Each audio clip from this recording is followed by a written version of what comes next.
wah ini masih ada kelemahan di struktur ini paragrafnya ini masuk karena apa gitu. Jadi barangkali kita balik ya, karena di pendekatan saintifik seperti itu.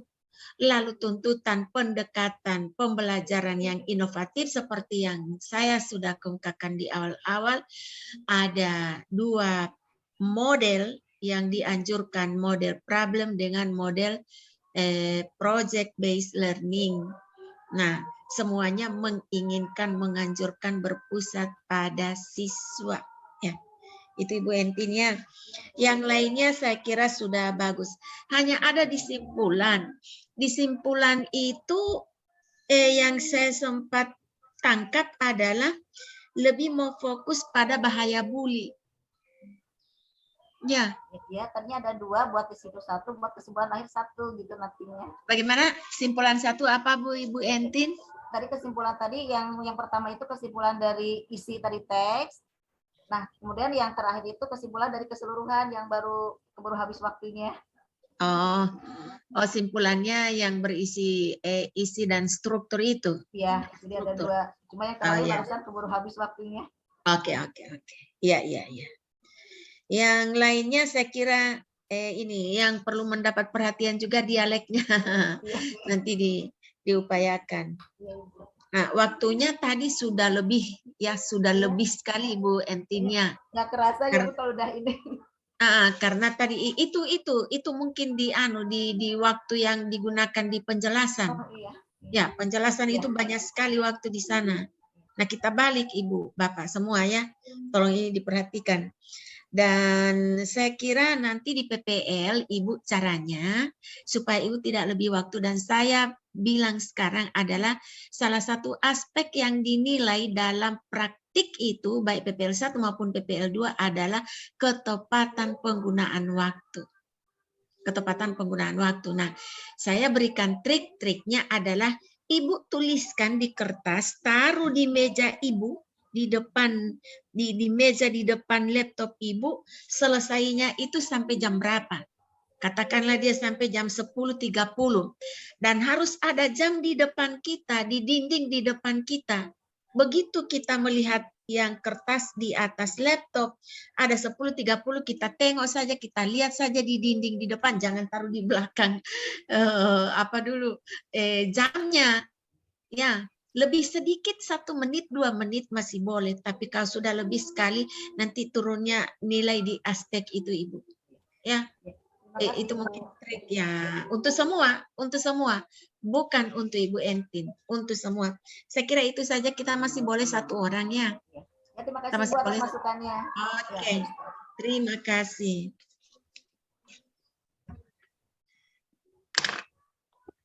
Baik, kalau 1 orang lagi berarti Ibu Lia.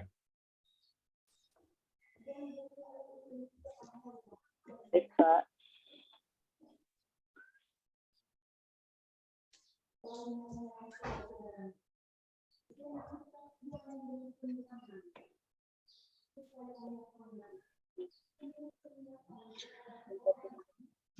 Ini Pak Yanto, Ibu Lia baru ke-8-nya. Iya, Bu. Peserta ke-8. Iya.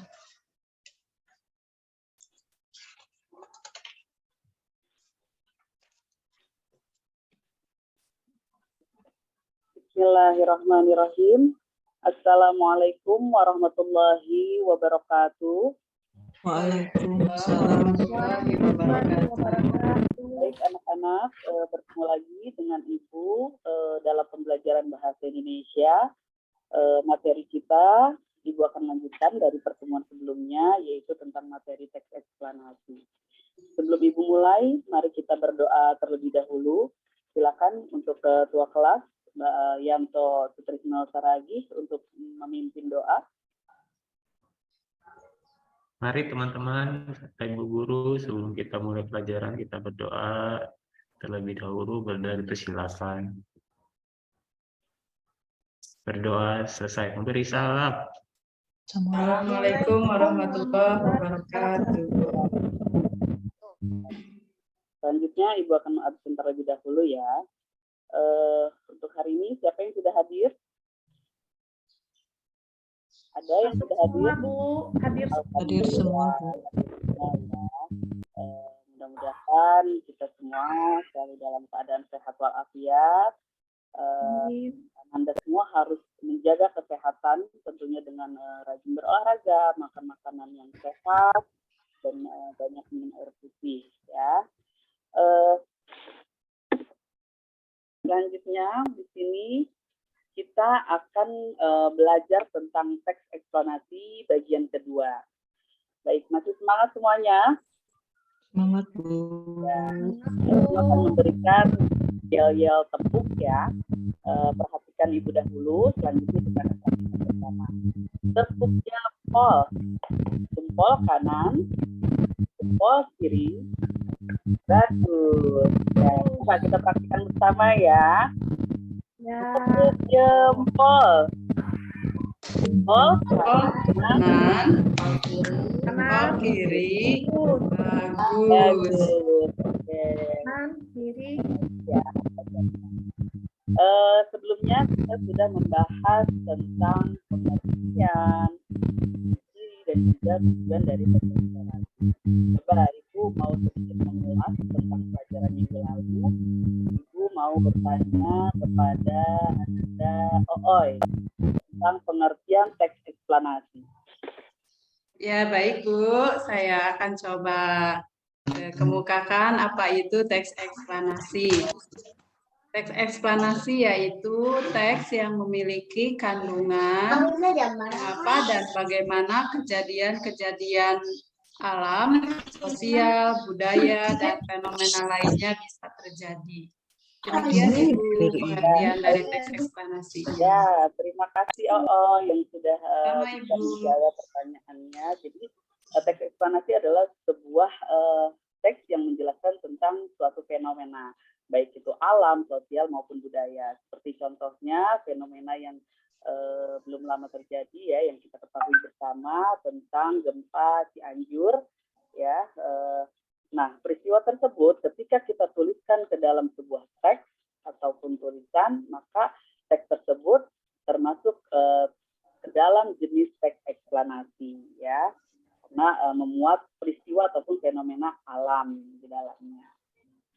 Baik anak-anak, adapun KD ataupun kegiatan kita pada pertemuan kali ini yaitu yang pertama menganalisis struktur dan kebahasaan teks eksplanasi secara lisan dan tulis, kemudian memproduksi teks eksplanasi secara lisan atau tulis dengan memerhatikan struktur dan kebahasaan.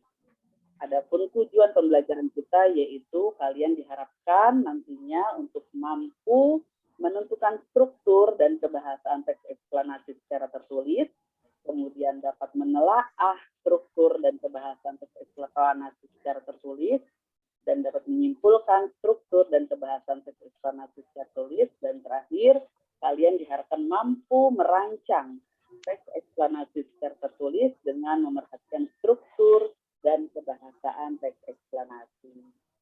Nah, dan manfaat kita mempelajari sebuah teks eksplanasi yaitu agar kita bisa mengerti suatu informasi secara detail berdasarkan pendapat mayoritas dan data faktual yang ada seperti pengertiannya, penjelasan, proses, dan lain-lain. Ya, jadi untuk strategi pembelajaran kita nanti pada hari ini, Ibu akan menampilkan materi dan juga contoh teks eksplanasi dalam PowerPoint, dan nantinya kita akan analisis bersama. Untuk selanjutnya kalian akan berkelompok untuk mengerjakan LKPD ya.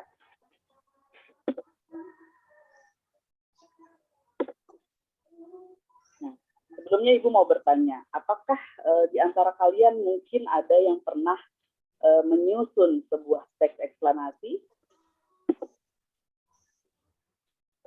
Ada yang pernah? Belum ya? Belum ya? Belum, Bu. Ya, baik. Nah, untuk menyusun sebuah teks eksplanasi, tentu kalian harus tahu dulu apa saja struktur yang ada di dalam teks tersebut. ya. Adapun struktur yang ada di dalam teks eksplanasi yang pertama yaitu pernyataan umum.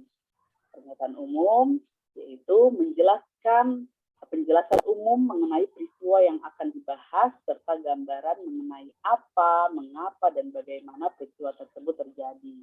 Kemudian struktur yang kedua yaitu deretan penjelas, penjelasan proses terjadinya peristiwa. Deretan penjelas biasanya memuat lebih banyak informasi atau lebih rinci ya, karena berisi penjelasan penulis mengenai kronologi sebab akibat dari peristiwa itu. Terakhir yaitu interpretasi berisi penutup berupa simpulan dari pernyataan umum dan deretan penjelas ya. Baik, selanjutnya Ibu akan menampilkan sebuah contoh teks eksplanasi. Silakan disimak ya.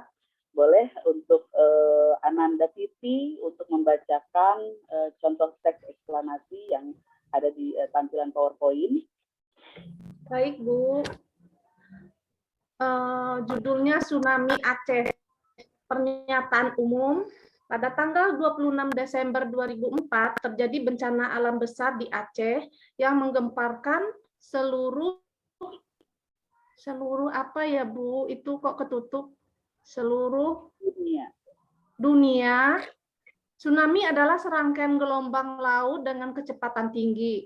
Kalau bahasa Jepangnya yakni su artinya pelabuhan dan nami artinya gelombang. Deretan penjelas, bencana alam tsunami terjadi karena gangguan yang sifatnya tiba-tiba dari dasar laut. Gangguan itu berupa letusan gunung berapi, pergeseran lempeng bumi, dan jatuhnya meteor. Gangguan tersebut, permukaan dasar laut bergerak naik turun, sehingga air mencari keseimbangan, dan terjadilah peristiwa alam tsunami.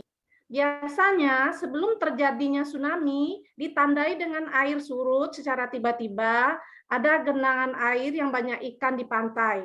Tsunami mengakibatkan kehancuran baik untuk manusia maupun alam, seperti banyak sekali memakan korban jiwa, hilangnya harta benda, menghancurkan bangunan-bangunan, dan merusak alam. Ada beberapa cara agar memperkecil kemungkinan terjadi tsunami, yaitu dengan menambah, mengkokohkan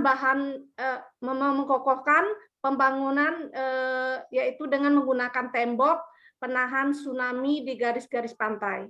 Kemudian interpretasi, tsunami dapat datang di pantai kapan saja.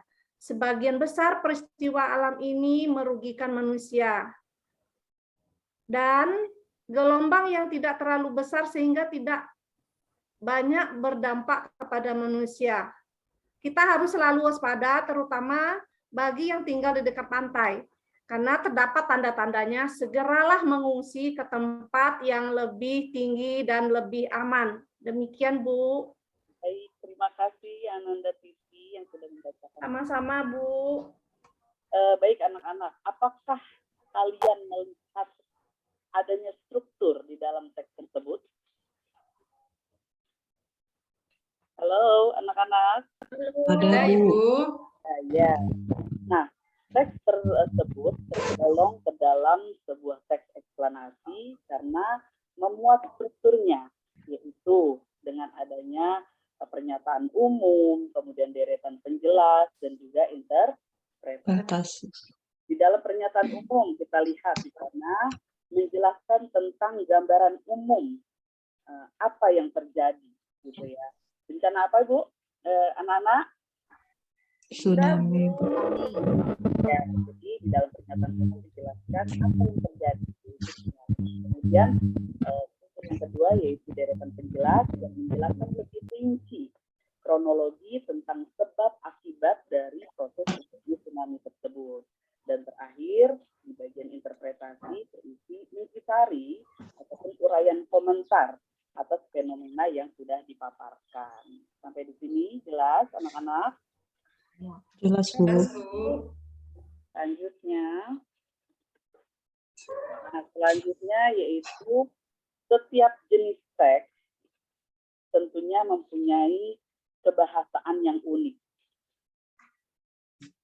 ya, tentunya memiliki kebahasaan yang unik, sehingga tidak jarang kebahasaan teks yang satu dengan yang lainnya itu berbeda-beda.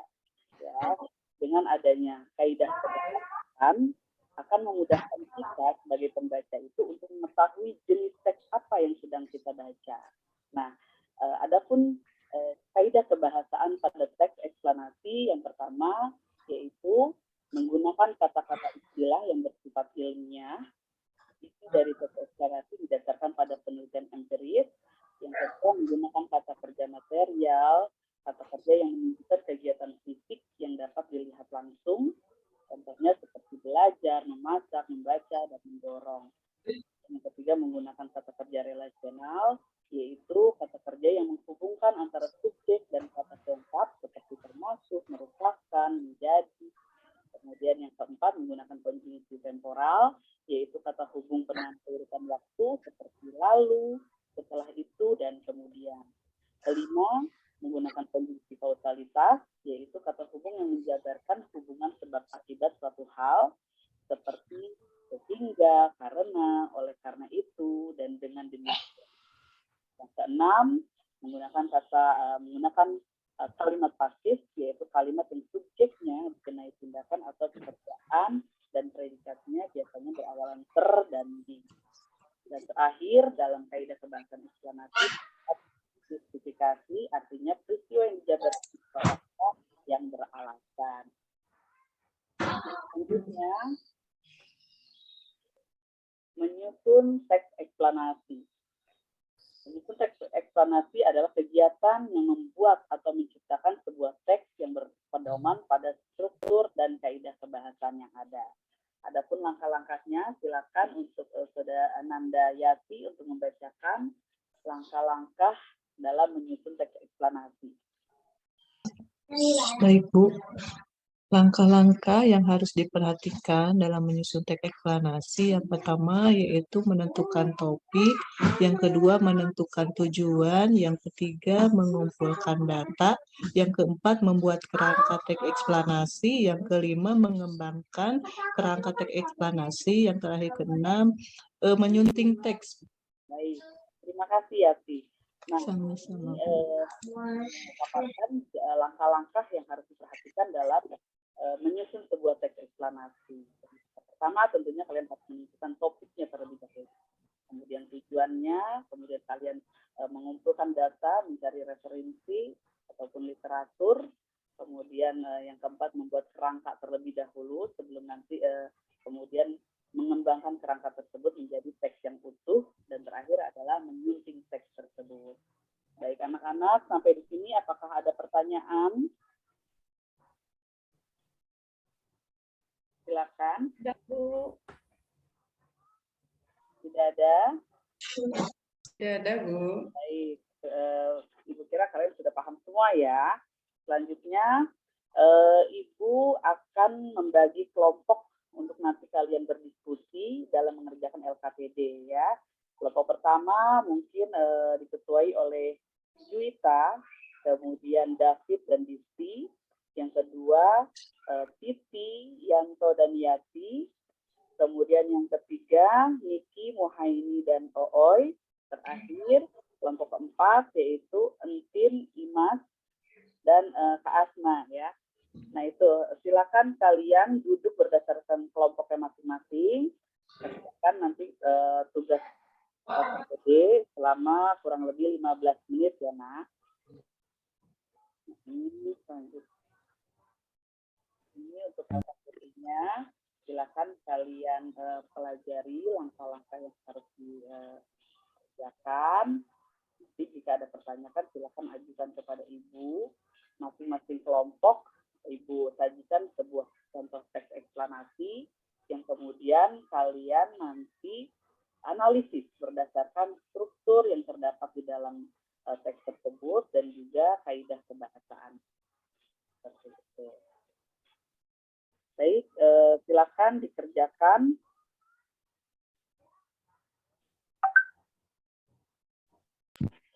Apakah ada kendala anak-anak?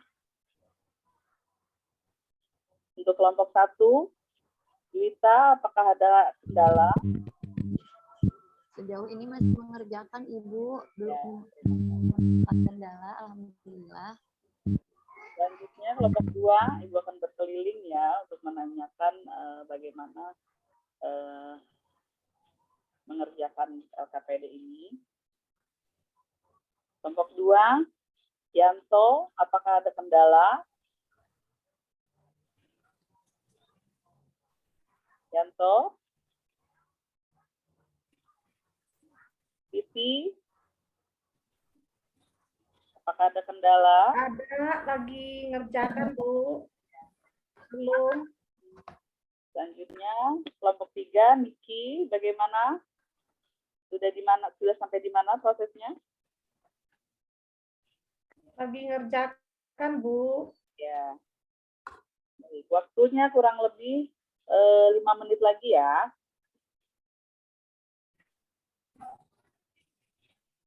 Baik, Ibu.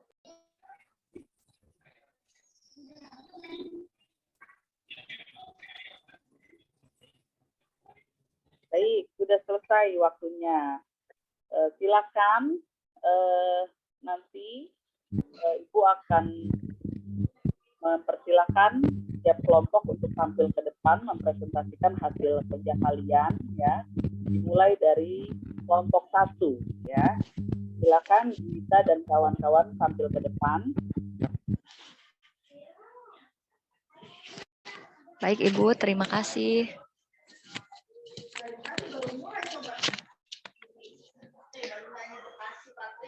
Baik, Ibu sudah bisa menyampaikan hasil diskusi kelompok kami. Ya, kami dari kelompok 1 akan menyampaikan hasil analisis mengenai teks eksplanasi yang tadi sudah kami kerjakan. Adapun kelompok kami menemukan struktur teksnya sebagai berikut. Yang pertama, pernyataan umum ada di paragraf pertama atau paragraf 1. Kemudian struktur teks yang kedua yaitu deretan penjelas ada di paragraf 2, 3, dan 4. Kemudian struktur teks yang terakhir yaitu interpretasi ada di paragraf terakhir. Begitu, Ibu. Betul tidak, Ibu? Ya, betul. Bisa. Terima kasih. Beri tepuk tangan teman-teman. Tepuk jempolnya mana? Tepuk jempol. Jempol kanan, jempol kiri. Bagus. Ya, untuk kelompok 1 sudah baik sekali ya. Sudah memaparkan struktur dan juga kaidah kebahasaan pada teks yang sudah dianalisis. Mungkin dari kelompok lain ada yang memberi tanggapan? Dari Ananda Disti, mungkin dari kelompok. Ya, tanggapan dari kelompok saya untuk kelompok 1 sudah bagus, sudah betul Bu, strukturnya tadi sudah sesuai dengan paragraf-paragrafnya. Ya, terima kasih Bu. Ya. Itu saja. Ya, terima kasih Disti atas tanggapannya. Baik, semua sudah menampilkan hasil kerjanya setiap kelompok. Di sini Ibu akan sedikit mengevaluasi. Untuk kelompok 1 sudah baik sekali untuk menganalisis. Untuk kelompok 2 mungkin ada sedikit yang belum sempurna dari segi kaidah kebahasaannya ya. Kemudian kelompok 3 dan 4 sudah baik. Oke. Untuk berikutnya Ibu akan memberikan simpulan ya. Simpulan dari pembelajaran hari ini yaitu tentang teks eksplanasi. Coba silakan Ibu Ananda Entin untuk membacakan simpulan pembelajaran hari ini. Simpulannya yang pertama adanya teks eksplanasi. Teks eksplanasi merupakan teks yang berisi tentang penjelasan suatu fenomena, kejadian, proses ilmiah, maupun sebuah budaya. Teks eksplanasi menjawab pertanyaan mengapa dan bagaimana suatu hal bisa terjadi. Teks eksplanasi harus bermuat fakta-fakta suatu kejadian dan tidak boleh diisi dengan opini penulis. Yang kedua, struktur teks eksplanasi. Pernyataan umumnya, bagian ini berisi tentang penjelasan suatu kejadian yang akan dibahas. Bagian ini dapat diisi dengan gambaran umum proses suatu fenomena atau peristiwa alam. Deretan penjelasnya, bagian ini berisi tentang sebab suatu kejadian dan akibat yang ditimbulkan oleh kejadian tersebut. Bagian ini bisa disebut juga dengan rangkaian penjelas. Interpretasi, bagian ini memuat kesimpulan dari seluruh penjelasan sebelumnya. Singkatnya, interpretasi berisi tentang ulasan bagian kesimpulan dari teks eksplanasi. Yang ketiga, kaidah kebahasaan teks eksplanasi. Menggunakan kata-kata istilah yang bersifat ilmiah, kata kerja material, kata kerja relasional, menggunakan konjungsi temporal, konjungsi kausalitas, kalimat pasif, dan bersifat justifikasi. Artinya peristiwa yang dijabarkan berupa fakta yang beralasan. Yang keempat, langkah menyusun teks eksplanasi, menentukan topik, tujuan, mengumpulkan data, membuat kerangka tes eksplanasi, mengembangkan kerangka tes eksplanasi, dan menyunting tes. Itu Ibu kesimpulannya. Ya, baik. Terima kasih Ananda Entin. Jadi simpulan.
Bu Lia kelempar sepertinya ya Bapak Ibu.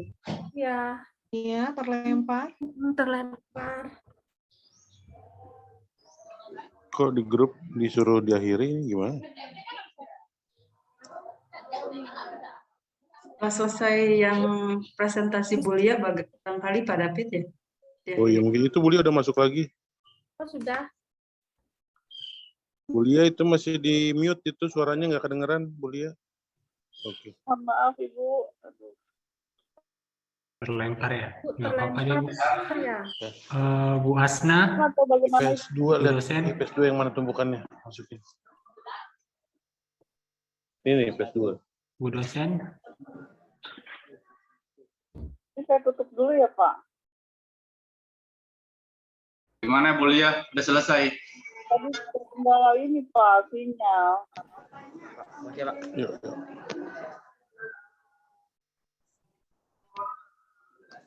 Kita lanjutkan ya. Pak.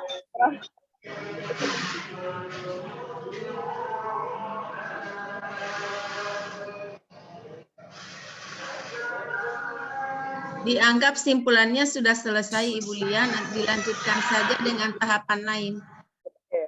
Mungkin ada yang masih perlu dikemukakan. Baik anak-anak, pelajaran kita hari ini belajar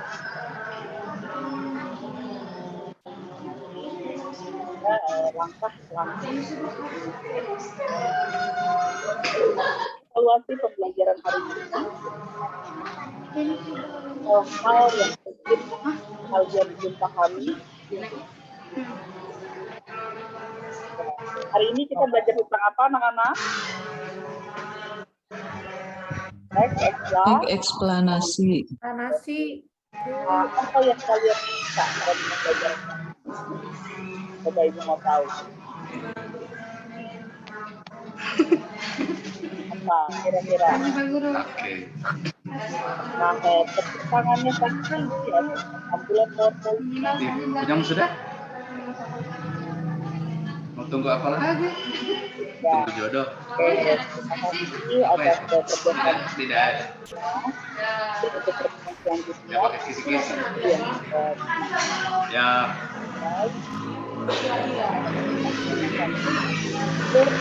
ataupun menyusun sebuah teks eksplanasi, ya. Baik anak-anak, sekian untuk pertemuan kita hari ini. Diucapkan terima kasih atas kerjasamanya. Silakan Ketua Kelas Ananda Yanto untuk menutup doa. Baik teman-teman dan Ibu Guru, sebelum kita mengakhiri pembelajaran hari ini, kita mengucap syukur dan berdoa untuk pembelajaran yang sudah kita terima. Berdoa, dipersilakan. Amin. Amin, berdoa selesai. Baik, terima kasih Ketua Kelas. Sekian dari Ibu. Wabillahi taufiq wal hidayah. Assalamualaikum warahmatullahi wabarakatuh. Terima kasih Ibu. Waalaikumsalam. Terima kasih. Bu Dokter, ada permintaan dari admin untuk mengakhiri Zoom bagaimana ya? Apakah kita akhiri nanti untuk komentarnya dilanjut di jam berikutnya, Bu Dokter? Iya, itu. Alhamdulillah supaya tidak ini komentarnya kan di waktunya di Bapak Ibu masih jam berapa sekarang ya? 10:30 ya. Iya, betul. Hanya sedikit saja komentar kami. Yang pertama adalah LKPD. Apa dulu? Sudah banyak yang saya sudah sampaikan tadi terkait dengan langkah-langkah. Dan yang kedua, posisi pada saat Ibu Bapak menjelaskan materi di awal itu barangkali tadi sudah dicontohkan oleh Ibu Lia. Hanya singkat saja tentang pengertian. Kemudian yang berikutnya sudah ditampilkan contoh, tetapi di dalam contoh naskah itu sudah dibagi-bagi strukturnya. Ya, sudah diklasifikasi maksud saya. Jadi kalau strukturnya satu, lalu teksnya apa, paragrafnya apa, yang keduanya strukturnya apa, teksnya apa. Jadi langsung contoh supaya waktu juga bisa efektif. Nanti saya katakan seperti tadi, nanti setelah presentasi untuk memperbaiki, untuk memberi penguatan kepada kelompok yang barangkali jawabannya yang masih perlu penjelasan, disitulah kesempatan guru untuk bisa seluas-luasnya menampilkan PowerPoint, menjelaskan, mengaitkannya dengan teks sebagaimana tugas yang disuruh kerjakan pada siswa. Kemudian yang berikutnya ini apa dulu di Ibu tadi setelah presentasi penguatannya belum ya karena mungkin terdesak waktu. Nah, oleh karena itu nanti pada PPL tolong ini diperhatikan. Jangan sampai setelah presentasi kita hanya mengatakan bahwa ya sudah selesai pembelajaran kita. Tolong diberi penguatan Ibu di situ. Tolong diberi penjelasan yang sejelas-jelasnya materi yang diajarkan pada saat itu. Karena ini sifatnya kan menemukan mahasiswa itu disuruh menemukan sendiri dulu materi dan itu sesuai dengan amanah dari langkah-langkah saintifik kan. Mulai mengamati, mengumpulkan bahan mereka sendiri. Nanti setelah presentasi baru itu tolong Ibu masukkan, buka teksnya, buka PowerPoint-nya, supaya yang sudah mengerjakannya yakin dan yang belum mengerjakannya punya ilmu ya, ilmu tentang materi yang di ini. Saya kira itu saja yang nanti lainnya nanti ditambah yang lain di penampilan yang lain. Silakan Pak Sarja. Ya, baik, terima kasih Bu Dokter atas kesempatan diberikan. Saya hanya memastikan aja ya untuk teman-teman semua. Yang pertama, fasilitas yang teman-teman persiapkan benar-benar bisa dimanfaatkan. Ya, jadi sebelum melaksanakan kegiatan pembelajaran, baik peer teaching maupun PPL, mohon dipastikan agar fasilitas yang teman-teman libatkan di dalam proses KBM-nya benar-benar bermanfaat. Bisa dimanfaatkan. Misalnya audionya, videonya, dari sisi tampilan, dari sisi suara, supaya benar-benar itu bisa dipergunakan saat pelaksanaan PPL. Kemudian yang kedua yang perlu saya pastikan ke teman-teman bahwa PPT yang teman-teman buat itu benar-benar menarik, ya, baik dari sisi tampilan tulisan maupun dari sisi tampilan background-nya. Jadi pastikan itu bahwa PPT yang dibuat itu jangan sampai background akan membuat tulisan tidak jelas, atau justru kita lebih mementingkan tampilan gambar dibandingkan tulisan, padahal kita tidak bicara tentang poster seperti itu.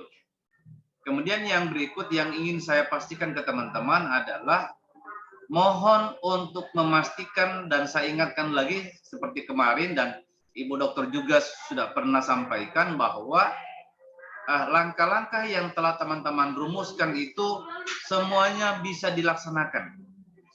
Apabila dalam proses pelaksanaan ada langkah-langkah yang terlewati, tidak apa-apa, ya, tidak apa-apa nanti ketika dalam proses sebelum misalnya Anda lupa melakukan pengecekan kehadiran, misalnya ya, kita lupa mungkin karena gugup atau mungkin karena waktu yang singkat sehingga kita sudah lupa mengecek kehadiran peserta didik, maka tidak apa-apa terlewati. Nanti dalam proses perjalanan kita boleh mensiasati, misalnya siapa yang tidak hadir, ya, coba kita lihat siapa ini, ya, kenapa ini tidak ada orangnya, seperti itu. Jadi itu dipastikan. Makanya seperti kata Ibu Dokter bahwa tolong teman-teman membuat catatan-catatan kecil yang Anda pergunakan untuk mengontrol hal-hal apa yang sudah dilaksanakan dan hal-hal apa yang belum dilaksanakan. Kemudian yang terakhir dari saya, teman-teman semua, tolong pastikan suara yang teman-teman tampilkan pada saat PPL benar-benar maksimal dari sisi keterjangkauan suara yang bisa dijangkau, karena pengalaman yang lalu itu saat PPL ada peserta itu yang suaranya kecil, akhirnya anak-anaknya yang di bagian belakang itu tidak menjangkau. Apalagi guru yang bersangkutan itu hanya kebanyakan duduk di kursi di bagian depan, dia tidak melakukan pemantauan berkeliling atau dari satu kelompok ke kelompok lainnya. Itu penting dilakukan agar apa yang teman-teman sudah rencanakan bisa berjalan dengan baik. Dan alhamdulillah satu kesyukuran teman-teman semua di kelompok ini mendapatkan Ibu Dr. Asna, ya, sebagai pembimbing teman-teman, karena kejelian beliau dalam melihat hal-hal yang perlu diperbaiki, dan kebetulan juga beliau adalah mantan dosen saya dan saya tahu bagaimana kinerja beliau, sehingga ini patut disyukuri. Teman-teman bisa bisa dibimbing langsung. Itu saja masukan saya, Bu Dokter. Mohon maaf, Bu, sudah mulai ajar di sekolah. Ya, terima kasih ya. Terima kasih Pak Sarjan. Mudah-mudahan apa yang telah disampaikan oleh Pak Sarjan akan beroleh perhatiannya. Dan sekarang mohon maaf karena hari Jumat, silakan Bapak dan Ibu bersiap-siap untuk sholat Jumat. Dan insya Allah kita nanti ketemu pukul 14, ya, pukul 14 Wita. Baik, terima kasih. Wassalamualaikum warahmatullahi wabarakatuh. Waalaikumsalam.